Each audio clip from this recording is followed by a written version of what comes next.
செய்தி வாசிப்பவர்கள் உதயகாவியா, வேகா கலியன். வகுப்பு 5. ஊராட்சி ஒன்றிய தொடக்கப்பள்ளி, சேரன் மகாதேவி, திருநெல்வேலி மாவட்டம்.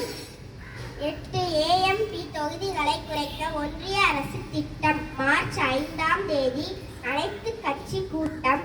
தொகுதி சீரமைப்பு பற்றி விவாதம். அமைச்சரவை கூட்டத்துக்கு பின் முதல்வர் மு.க. ஸ்டாலின் அறிவிப்பு. சென்னை தலைமை செயலகத்தில் முதல்வர் மு.க. ஸ்டாலின் தலைமையில் நேற்று 19வது அரசவை கூட்டம் நடந்தது.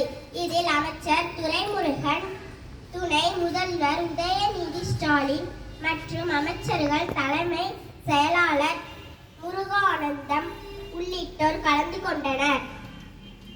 10 அம்ச கோரிக்கைகளை வலியுறுத்தி அரசு ஊழியர்களின் போராட்டத்தால் நெல்லை, தென்காசி, தூத்துக்குடி கலெக்டர் அலுவலகம் வெறிச்சோடியது.